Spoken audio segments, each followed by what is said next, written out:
the boy woke up in the middle of the night to find a terrifying ghost lurking in the house. However, what's puzzling is that this ghost will take someone's hat if it can't find a target. What could be the reason behind this? And what is the connection between the boy discovered under the bed and all of this? The boy's name is Luke. He lives in 20th century America. His father's name is Manchester. He appears to be a successful man in the eyes of others. Manchester has a happy family, a beautiful and virtuous wife named Lisa, and 5 children. The eldest son Crane is brave and responsible. The second daughter Shelley is kind-hearted. The third daughter is Dio. The fourth son Luke is very curious, and the youngest daughter Nellie is innocent and lovely. However, when the family of 7 moved into Hill Castle, a series of strange events began to occur around them. Nellie often had nightmares at night. She claimed there was a woman with a crooked neck, but whenever others came, they couldn't see anything. When Manchester and the others left, the ghost would once again haunt Nellie.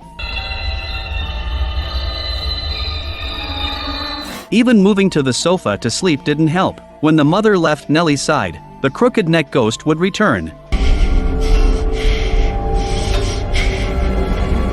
In addition, there were many eerie events in the castle. There was a red door that could never be opened, but when no one was around, a shadow could be seen moving inside, through the gap at the bottom. Perhaps Manchester discovered these oddities, so one night, he woke his sleeping eldest son and locked the door. At this moment, something outside suddenly twisted the doorknob, but it ultimately didn't open. Manchester told his son to close his eyes, and not to open them no matter what he heard. He carried Crane and fled from the castle. At this time, the other children were already waiting outside. Manchester hurriedly drove away, seemingly having no intention of taking his wife Lisa with him. Afterward, Manchester sealed off the entire castle, dismissed all the servants, leaving only the Henry couple behind. Years later, the strange events of the castle became like a thorn, always embedded in everyone's hearts, but they buried it deep and moved on to new lives. Crane became a famous writer. He wrote a novel about those events that became a bestseller. However, he personally didn't believe in ghosts or the supernatural,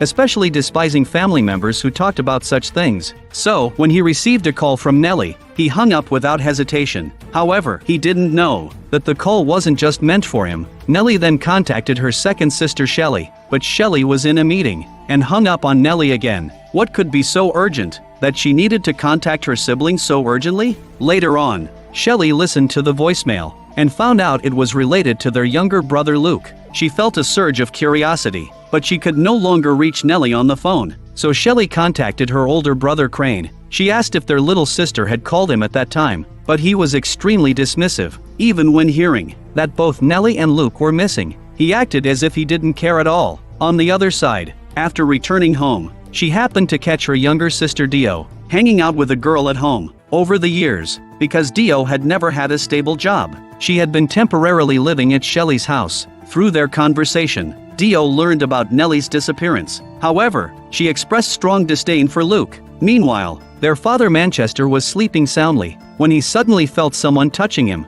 He turned around and saw that it was actually his abandoned wife. This startled Manchester awake. Just then, he received a call, and it was none other than the missing Nellie. She said she still couldn't forget the woman with the crooked neck and needed to confront her once and for all. Manchester quickly urged her to stay calm, but after she agreed, she hung up the phone. Manchester sensed that something was wrong and immediately packed his gear to head to Hill Castle. He contacted Crane to inform him that Nellie was in danger. However, at this moment, Nellie was alone, dancing gracefully in the dilapidated castle. In the middle of the night, Crane and the others suddenly woke up together. What could be the connection to this? A few days later, Crane encountered the missing Luke when he returned home, but at this moment, he was holding his tablet and camera. Crane knew he was addicted again. Although he felt a surge of disgust, he remembered the good times they had together in the treehouse as kids, and Crane didn't report him. He even gave Luke $200. However, the situation didn't end there. He walked into the house and saw another missing person, Nellie. Crane was about to scold her for worrying everyone when he received a call from his father and learned that Nellie had died in the lodge. Crane was instantly shocked. When he turned around to see his sister again, he witnessed a terrifying scene. Crane was immediately startled, but the ghost suddenly vanished without a trace. Let's rewind a bit. Shelley woke up in the middle of the night and inexplicably mentioned Nellie at the red door of the castle. Clearly, this was the reason for her awakening. but she had a job now and couldn't rush back to the castle. Speaking of which, she was now in the funeral industry, which was influenced by her time living in the castle. Back then, Shelley preferred photography, always taking pictures to document her life. But one time, in a cabin in the woods, she discovered a litter of kittens. Shelley immediately took pictures to remember them, but what she captured startled her. Later, she found it was just a covered mask. From that point on, she gave up photography and started taking care of the kittens. However, she had no talent for raising them, and the kittens died one after another within a week. She didn't know the cause of death, only that worms crawled out of the corpses. Thus, only one kitten remained, and it was barely alive. It had also gone blind due to illness. This terrifying sight frightened Shelley, so she chose the funeral industry to give the deceased their final dignity. However, because of Shelley's kindness, her funeral home was running at a loss. Her husband was very dissatisfied with this. After all, everyone has their struggles. They were just a small business and couldn't afford this. Just then, Crane walked in with a box, which looked very much like the one she used to bury the kittens. Shelley didn't know why he was bringing a box, but it was clearly not normal. After her husband Harris took the box, Shelley found a savings book in his bag. It was a private account belonging to Harris, but after years of marriage, they had only had a joint account. It's not difficult to associate all of this with her brother Crane. Shelley thought maybe he was repaying her. After all, back then, Crane relied on her support to survive while writing his novels. But things weren't that simple. A few days later, Shelley returned once again to the Erie Castle. She and Nellie were in a room, hearing sounds of banging and crashing all around. Although their father Manchester arrived in time, however, the situation not only didn't improve, but became even more dangerous. And so, Shelley woke up from her sleep. Just at this moment, her brother called. Only then did she learn that her sister Nellie had died. Upon hearing this news, Shelley was first filled with shock. Then she blamed her brother for not listening to her. When contacting him, she acted extremely indifferent and hung up the phone. Although she had lost her sister, life had to go on. Shelley decided to personally handle Nellie's funeral, looking through her photos to prepare her makeup. Though Shelley had been in the embalming work for many years, seeing her sister still made her unable to stop her inner grief. But she upheld her professional standards and completed various arrangements for Nellie. Shelley's heart was filled with mixed emotions. On the day of her sister's wedding, she had done her makeup in the same way, but now they were separated by life and death. Just then, Shelley seemed to see a worm crawling out of Nellie's mouth, just like the one that crawled out of the kitten years ago. However, as Shelley prepared to leave, she hazily saw that another corpse on a gurney was slowly sitting up. To her shock, it was her long-deceased mother, holding the box that had buried the kittens. These were all illusions born from her fear of death, and as she turned on the light, everything disappeared. Meanwhile, Dio hadn't received a call from Nellie a few days ago. At that time, she was treating a girl. Dio was a professional psychologist and highly regarded in her field. The girl suffered from severe mental illness, always believing there was a terrifying smiling man. Dio learned through her inquiries that the girl was adopted, but after a few weeks in her new home, she began to have these issues. Dio speculated that it might be due to an inability to adapt to environmental changes. She sensed something by touching the girl's drawings. Indeed, Dio wasn't an ordinary person. With her incredible name, she also possessed superpowers. She could perceive scenes that transcended time and dimensions through touch. Just like back then, she could tell there was something valuable in the trash, just by touch. Sure enough, it was a bottle of 60-year-old vintage wine. Later, she also learned the specific use of a device just by touching it, and could casually touch something to know that the previous occupant of the bed was a patient. With this ability, she was highly effective in psychological therapy. Of course, she excelled in other areas as well, but Dio didn't dare to use her abilities lightly,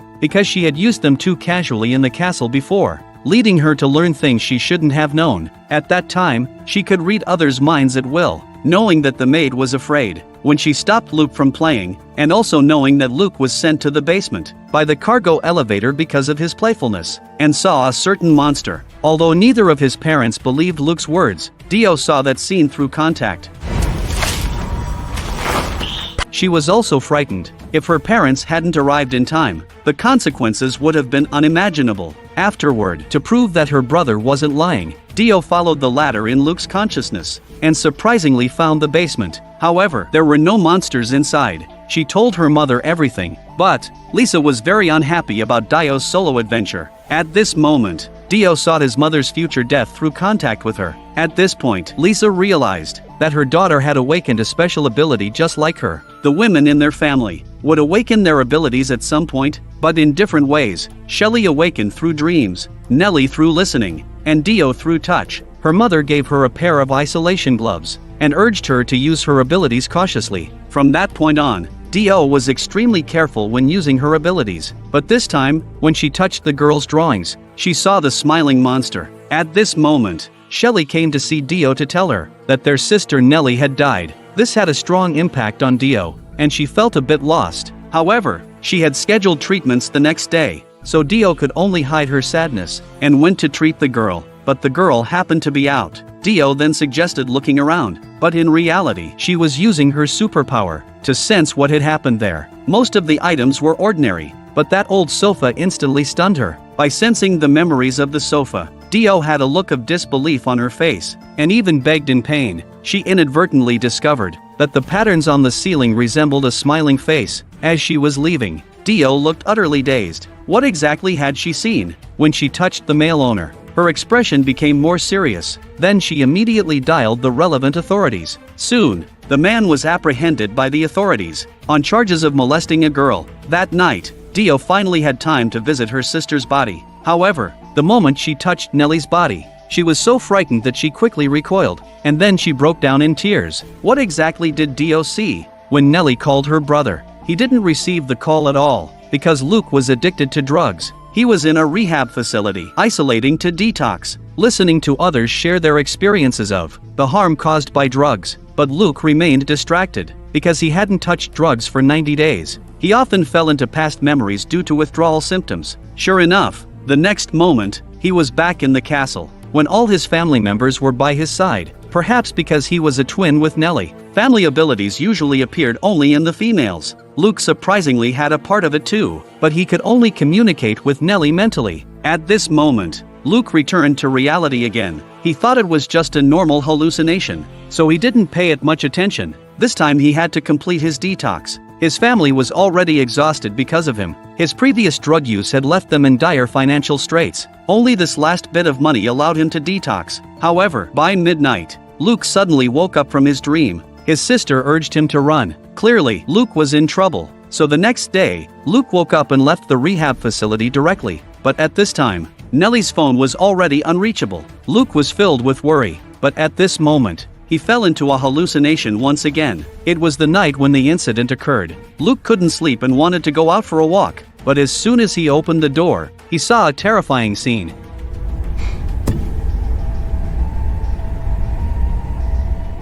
He quickly hid back under the bed, but the ghost actually followed him in. Luke tried his best to hold his breath, watching as it picked up his hat and was about to leave. But at this moment, he couldn't hold it anymore, and his breathing attracted the ghost. Just then, Luke broke free from the hallucination again. It was already late. He needed to find a place to spend the night, but he couldn't reach his only trusted sister. So Luke could only go to his brother's house. But he didn't expect that Crane had already gotten a divorce. Now the house belonged to his sister-in-law, and she didn't agree to his request to stay. This left Luke greatly disappointed. Luke learned of his brother's new address, and so he broke in and stole a tablet and a camera, planning to sell them for money to spend the night. But he happened to be caught by his brother, who was returning home, and had to leave with only $200. Unfortunately, he was also cheated out of that money on the way, so Luke could only warm himself by a roadside bonfire, and endured the night like that. The next day, he was bullied by street thugs. In extreme pain and despair, Luke began to hallucinate. The ghost appeared again, standing some distance away with its back to him. In the end, he couldn't bear the fear, and contacted the rehab center again, hoping to return. Normally, people like Luke who escape can't go back, but Crane had already prepared everything for him. Luke thought everything would end there. As he anxiously waited for the rehab center to come for him, the floating ghost appeared again, and slowly moved closer to him. Luke was shocked to see his deceased mother. He was about to say something when his brother and the rehab staff arrived to pick him up. Luke thought his suffering was finally over. But then he learned from Crane that his sister Nellie had committed suicide. Luke sensed through their connection that it was no suicide. So what was the true cause of Nellie's death? The story began when Nellie first moved into the castle. That night, Nellie suddenly saw a lady with a twisted neck standing by her bed.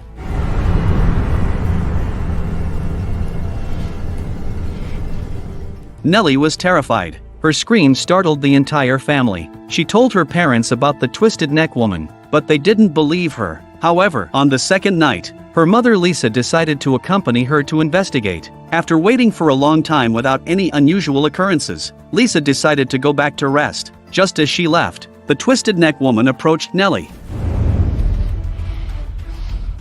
But this time, Nellie felt paralyzed as if by a ghost, unable to react at all. This became an unshakable shadow in her life, so she required therapy from a psychologist for years. During this time, she met Max, and as she grew closer to him, Nellie became increasingly dependent on him. One day, during an event, Max formally proposed to her. They truly confirmed their relationship. However, Nellie's psychological shadow had never been lifted. On their wedding night, she fell into a state of sleep paralysis again, and the twisted neck woman appeared by the window. Her husband Max was about to get out of bed to check, but his neck suddenly twisted at an unnatural angle, and he fell heavily to the ground. Nellie was filled with terror but couldn't move. After she recovered, she immediately checked her husband's condition, only to find that he had already passed away. The doctor diagnosed that Max had died of an aneurysm, but she didn't believe it at all. She thought it was just a coincidence. She sought help from a renowned psychologist, telling him about her bizarre experiences from childhood.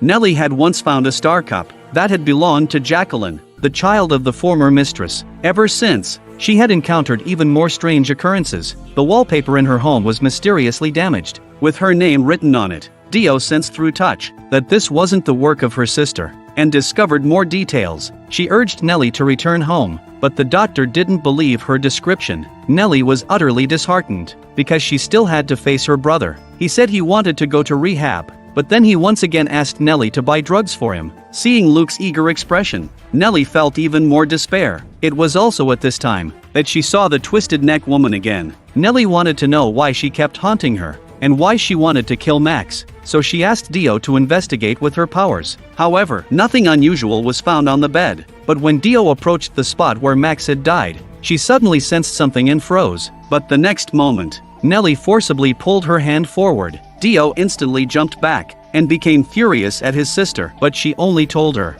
there was nothing there. Faced with her sister's concealment, Nellie was completely driven mad. She was suffering so much, others shouldn't have it easy either. So she publicly disrupted her brother's book signing event, and revealed the hidden secrets between her second and third sisters. The whole family was instantly shattered. The psychologist also noticed that Nellie had been behaving unusually lately. He advised her to let go of the past and reconcile with herself. Perhaps she could return to the manor to dispel her psychological shadows. So she arrived at a motel outside the manor. That night, their father had stopped here when he took them away. At midnight, Nellie fell into a state of sleep paralysis again, but this time, she didn't see the twisted neck woman, but her brother Luke. This fear of losing a loved one made her remember the day she learned of her mother's death. Her father had been taken away by the police, and she felt as helpless as ever. When she regained her senses again, it was already 2 o'clock in the afternoon the next day. Nellie immediately called her brother and second sister, but because of her previous actions, they both rejected her calls. She could only go downstairs to find some food, but she encountered the twisted neck woman again. After the fright, time unknowingly moved to 1 o'clock in the morning. In order to dispel her psychological shadows, she resolutely headed to the castle in the dead of night. However, strangely, the abandoned hill castle, which had been derelict for 26 years, was now brightly lit. At this moment, Nellie called her father Manchester. Suddenly, the lights in the castle corridor flickered twice. Their mother Lisa had once told them that she wanted to create an eternal home, and had shown them the design plans. The family would be happy there forever, and the lights would turn on and off twice a day, indicating the times when everyone would reunite. So Nellie walked into the castle after hanging up the phone. Here, everything seemed to return to the past. Everyone from her childhood was waiting for her, but the reality was Nellie was walking alone in the ruined castle. Of course, she didn't know any of this. she remained immersed in the illusion. The wallpaper she had torn down was actually written by her mother. She was urged to change clothes for a party, and the next moment, everyone transformed into adults. Her brother successfully detoxed, and Max was still alive. Everything was in its most beautiful form. She danced gracefully with Max, but in reality, there was only Nellie alone. At this moment, the illusion shifted again, turning into the night Nellie left. At the tea party hosted by her mother, the attendees included herself, her brother, and the girl in blue, Gail. She was the one Luke discovered in the forest. Their mother placed a necklace around Nellie's neck, and in the next moment, the necklace transformed into a noose. She found herself unknowingly at the edge of the staircase railing. Lisa pushed her daughter down. In reality, Nellie was hanged to death. Then she saw her body sinking rapidly. The next moment, a scared version of herself appeared before her, crying, but the fall continued. She saw herself sitting in a car, with her brother Luke in the distance, but the fall was far from over. Then she saw Max lying dead on the ground, her second night self and her first night self. In an instant, all the mysteries were revealed. Nellie, on the brink of mental collapse, screamed desperately, but it was too late. However, we must ponder, why did Lisa want to kill her own daughter? And why did Nellie's body traverse time and space? What secrets were hidden within the castle? The siblings gathered in the hall for Nellie's funeral, seeing their sister's body with their own eyes. Even the elder brother found it hard to accept at first. However, in the next moment, he actually saw Nellie's ghost again, and it was gradually approaching him. Crane could only hurriedly walk towards the crowd, pretending that nothing had happened. At this moment, their father Manchester also rushed over. They hadn't gathered like this in a long time, though it wasn't a scene to celebrate. Moreover, Manchester was acting strangely.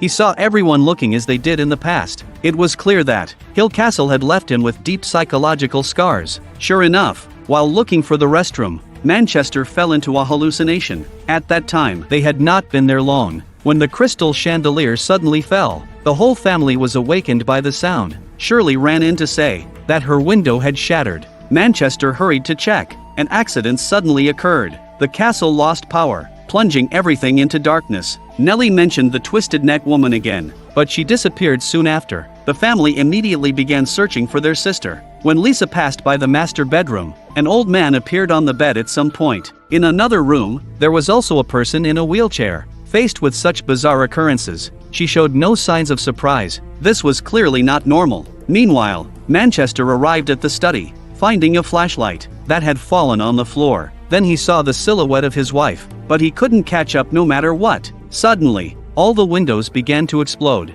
barely escaping. Manchester continued searching only to find that his wife was right where he first saw the flashlight, with no recollection of everything that had just happened. And just then, the children downstairs began to scream collectively, claiming that there was a dog in the castle. He had to bravely go investigate, but as he turned, he saw the missing Nellie. Afterwards, Nellie told Manchester and the others that she had been there all along, but no one could see her, not even when she shouted loudly. At this moment, Manchester awakened once more from the hallucination. He then shared with everyone how innocent and lovely Nellie used to be. Every Christmas, she would write letters very respectfully, and she always thought of her siblings. She would include her siblings' wishes in them. Their father Manchester didn't want to disappoint her, so he tearfully bought twice the amount of Christmas gifts, as Nellie requested. After Manchester's recounting, others began to open up, continuously sharing their memories of Nellie, and gradually piecing together the events surrounding her death. Thus, everyone learned about the discovery of Nellie's body. It turned out that the Henry couple were the first to discover the body. In a phone call to Manchester before her death, they mentioned the twisted neck woman. Elder brother Crane suddenly perked up, convinced that his sister must have had a mental breakdown, just like their mother. He had always believed that the women in their family were all mentally ill. Whether it was Lisa, Dio, or Nellie, the crowd erupted into chaos. Shirley and Dio brought up old grievances and dragged Shirley's husband, Harris, into it. It turned out they had all been bought off by Crane. Shirley felt betrayed by everyone. She ordered Dio and Harris to get out of her house, and she went aside to cool down. At this moment, Shirley noticed that someone had placed 2 buttons on her sister's body. The entire hall suddenly lost power and fell into darkness. Manchester saw his daughter's figure in a daze, but it vanished in an instant, just like the hallucination. Luke approached him, asking about the truth behind their mother's death. After all, since the incident,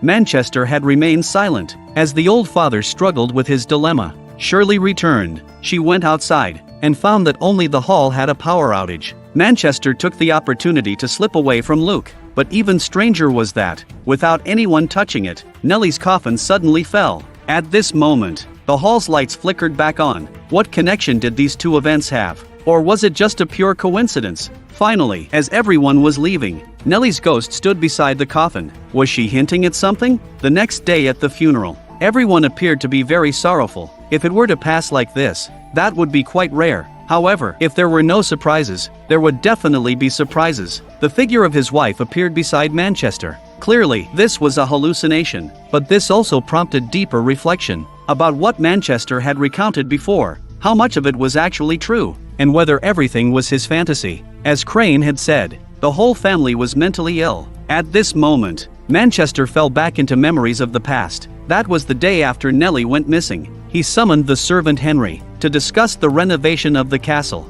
However, he found that many walls had become soft and damp, perhaps due to leaking pipes. They opened one of the walls, only to hear a rustling sound inside, so they immediately took photos for investigation. They discovered black mold everywhere, so he planned to renovate the entire castle. But after searching for a long time, he found that the castle had 4 different sets of blueprints, and he didn't know which one was real. Thus, Manchester could only investigate bit by bit. However, later, the blueprints sent by his wife were for the eternal home she had drawn herself. Clearly, Lisa's mental state was also deteriorating. She couldn't distinguish between reality and illusion. The servant Henry then suggested, perhaps the lady should go out for some fresh air, and he informed Manchester that his mother was also a servant in the castle. Every time she finished a night shift at the castle, she would exhibit symptoms of mental breakdown. Later, when his wife worked there, she also experienced the same, running barefoot through the woods after her night shifts in a state of madness.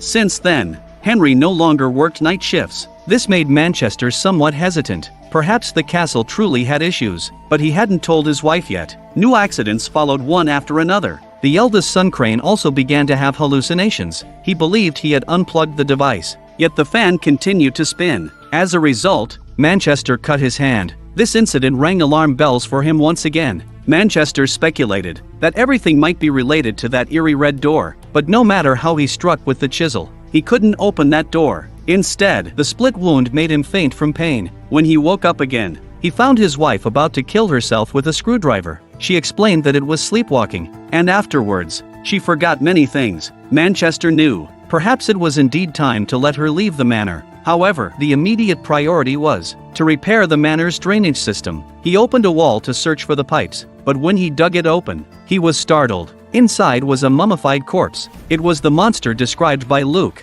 Local police investigated and determined that this man was William, the former master of the castle, and it appeared that he had actively sealed himself within the wall. Why did William choose such a method of suicide? This was clearly unusual. As everyone prepared to bury Nellie, Luke planned to take one last look, but what he saw was Nellie's ghost. Moreover, the ghost of his deceased mother was also pulling him down. If it weren't for the elder brother's timely intervention, the consequences would have been unimaginable. Crane believed Luke had inherited the mental illness and urged him to remain calm. However, Manchester disagreed. He approached Luke and told him that he often saw Lisa too. This was a natural psychological response after losing a loved one, and it shouldn't be taken to heart. But is that really the case? Luke turned around and left immediately. About an hour later, the funeral party completely came to an end. Shirley and others discovered that their belongings were missing one after another, suspecting that Luke had stolen them to exchange for money to buy drugs. However, Dio noticed black marks on the ground,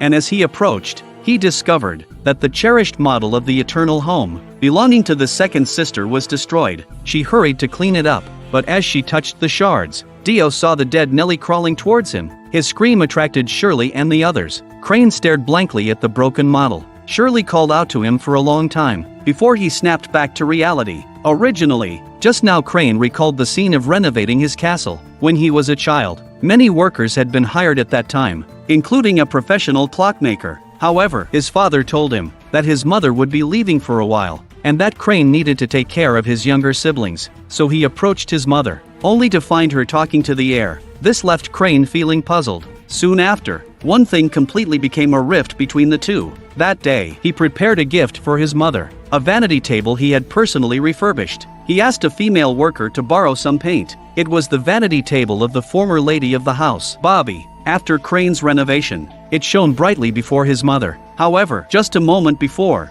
Lisa had been full of praise, and in the next second, she smashed the glass. Such contradictory behavior, combined with the previous strange circumstances, Crane concluded that his mother had a mental illness, because it was highly likely that Luke stole everyone's wallets. Crane was preparing to go find this brother. Their father also requested to go along. On the way, the two talked a lot. Manchester hoped his eldest son could understand Lisa, but there were reasons he couldn't disclose back then. When Crane saw that he still didn't want to reveal the truth, he ended the annoying topic directly. Afterwards, they learned that Luke was at a gas station. Crane called Shirley to inform her. Meanwhile, Shirley at home was trying hard to repair the model, when she suddenly heard a knocking sound at the door. When she went outside, she saw not a single person. Shirley thought it was just a prank, but when she closed the door, there was another knock from outside. Shirley went out to check again, but still found not a single person. The third knock followed quickly. Shirley ran out angrily, only to find Dio there to apologize.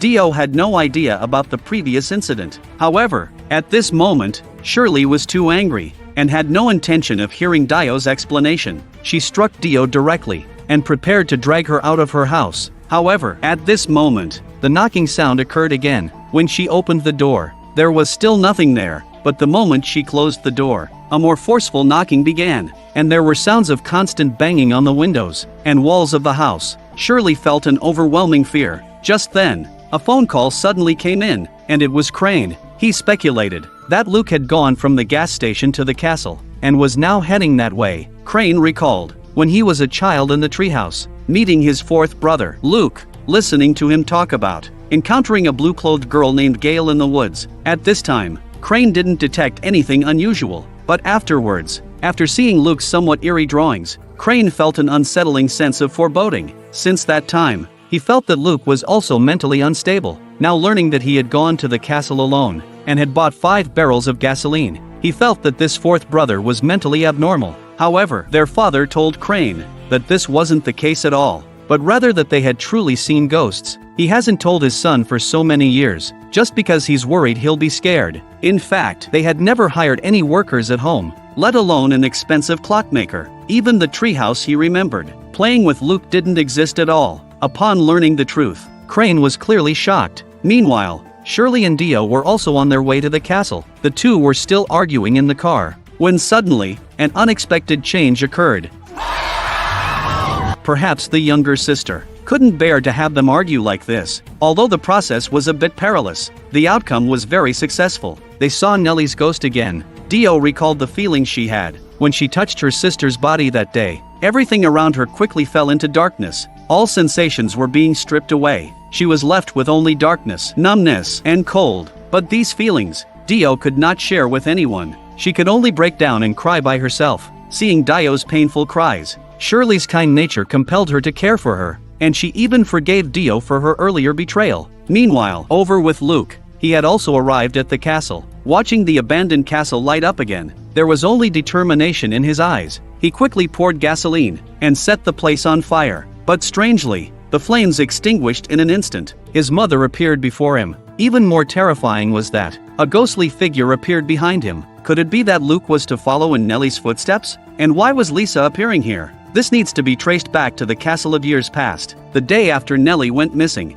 Lisa also saw many workers inside the castle. Then the children began to argue again. This made Lisa increasingly mentally exhausted. However, a strange occurrence happened. She pushed open a door, and arrived decades later, in the morgue where Nellie lay dead. Luke's body was also on the ground. Lisa was terrified, and in the next moment, she found herself back in the castle, as if everything just now had been an illusion. However, the strange events didn't end there. That night, Lisa noticed someone outside the door. She quickly went out to check, but when she turned around, she found a woman beside her husband. If Crane had been there, he would have immediately recognized. This was the deceased former lady of the house, Bobby. The woman urged Lisa to follow her. For some reason, she followed without hesitation. The woman seemed like an old friend, sharing her experiences with Lisa, talking about her children's upbringing, The two mothers quickly found countless topics to discuss. Gradually, Bobby's face became somewhat twisted, but Lisa didn't notice. In the next moment, the room's environment changed, transforming into the room of Nellie and Luke. Lisa was fully focused on the two children. She didn't notice Bobby's abnormality behind her again. It was clear that this Bobby was definitely not an ordinary ghost. She kept tempting Lisa, like a demon whispering in her ear. Lisa didn't want to lose her children as the woman suggested, and she was truly being influenced by Bobby. At this moment, she suddenly woke up. However, Lisa was now holding a screwdriver, ready to kill her husband. It was also at this time, Lisa realized that something was wrong with her. She planned to leave the manor for a few days, but soon she discovered that she couldn't leave this place. That night, Nellie and Luke both had dreams. The daughter dreamed that she was dead, and her body was pierced by countless steel needles. The son dreamed that his body was filled with poison, and ultimately, he collapsed and died. If this were before, Lisa would have certainly thought it was just a nightmare. But now, the children's dreams coincided with the dreams Lisa had earlier. Clearly, this wasn't normal. Lisa decided to stay and protect the children. But in the next moment, she was awakened by Crane. In her son's eyes, their mother was talking to two empty beds. A few days later, the eldest son gifted her a vanity table. She really liked this gift, but in the next moment, Lisa saw the image of her deceased child in the mirror, so she punched the mirror, shattering it. From then on, Crane believed his mother was mentally ill. Even her husband had some difficulty understanding her, but he still chose to care for her. He hoped his wife could leave the castle and get some fresh air. Thus, Lisa left amid everyone's farewell, but she didn't go far. Instead, she stayed at a hotel outside the castle. Even that night, she quietly returned to the castle. This was spotted by Shirley, who was up for a midnight visit. At this moment, Lisa looked somewhat strange, as she was preparing tea. Even stranger, Lisa went to find Nellie and the others for tea, and even went to the red door. That couldn't be opened for tea. If it hadn't been for Shirley notifying Manchester, he might still not know the truth now.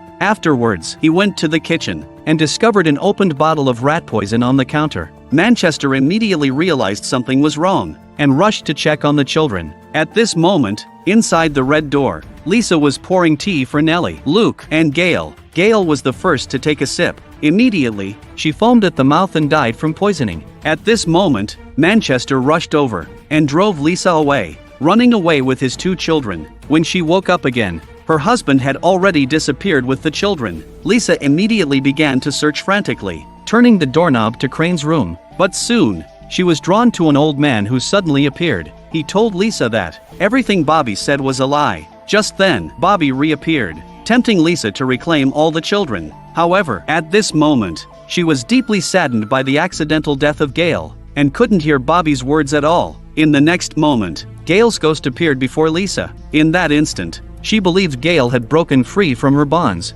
and had attained true freedom. Thus, she became even more convinced of Bobby's words. So Lisa committed suicide by jumping from the building, in an attempt to free herself as well. And afterwards, she killed Nellie, who had come to the castle. Time returned to the present. Manchester and Crane rushed over, but they only smelled gasoline. Aside from that, they didn't see a trace of Luke. However, they did see many ghostly figures, including the floating ghost that constantly tormented Luke, and that blue-clad girl Gail. Suddenly, the two heard a banging noise and hurried over to check, only to find that it was the red door. Manchester immediately went to find tools to open the door, but Crane noticed that the door had somehow opened. He walked in with some confusion, but in the next moment, the red door closed again, separating him from his father. After that, Crane fell into a hallucination, unknowingly returning home and living a happy family life. His wife not only remarried him, but was also pregnant. However, faced with this abnormality,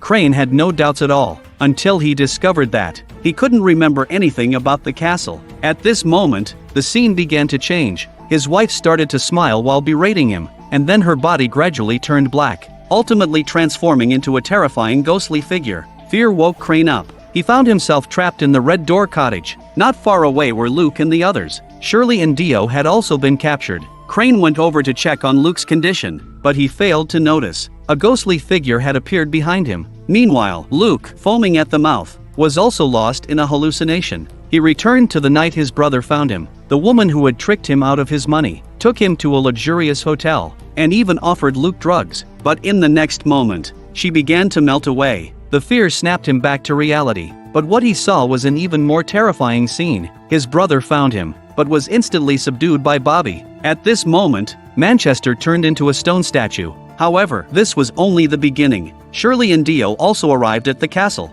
They chose to search separately. They were subdued separately by Bobby. First, Dio was captured. Then, Shirley was controlled and entered a hallucination. Here, she saw her own corpse, gruesome and terrifying. This fear instantly snapped Shirley awake. Realizing that Crane was trying to save Luke, Shirley rushed over to help, but it was ultimately in vain. Luke kept coughing up blood, entering a near-death hallucination. There were his mother, Nellie, and even Gail. Lisa had prepared gifts for him, but Nellie urged him to run. In this moment, Luke noticed something unusual. At this moment, Nellie's ghost appeared just in time, reviving Luke once again. Nellie manifested before everyone. She told them, "This place is the manifestation of everyone's desires." To Luke and Crane, it appeared as the treehouse, but to Dio, it transformed into a dance studio. Moreover, the time here was chaotic. Time had fragmented entirely, scattered across every corner of the river of time and space. Because of this, Nellie's death would repeatedly appear, at multiple points in their lives. Meanwhile,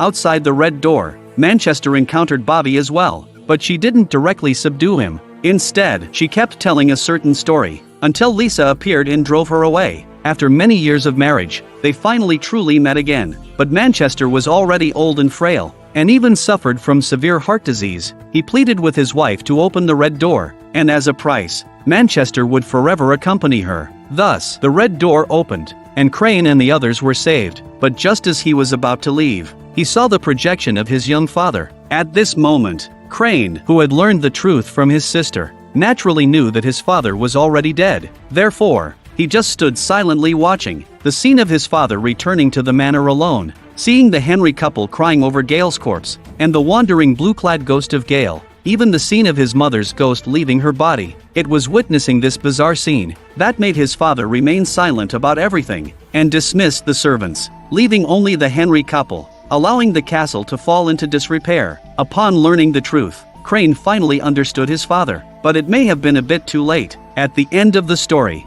Manchester walked into the Red Door, and lived forever with his wife and Nellie. Crane, the living one, left under the watchful eyes of the ghosts. Perhaps, the dead and the living should never entangle with each other, but at certain times, the ghosts are the only hope for the survivors. Thus, the living severed their past and began a new life. The dead also returned to peace. The film concludes here. The Haunting of Hill House was released in 2018. The entire film used multiple timelines in the early stages, and told the story from multiple perspectives, creating a feeling of peeling back layers. In the mid to later stages, there were many time jumps, but it didn't feel chaotic, even with the groundwork laid earlier. At some point, there will be a sudden sense of enlightenment. I must say, it is indeed a well-crafted show. I highly recommend watching the original film. If you like my channel, please click to subscribe.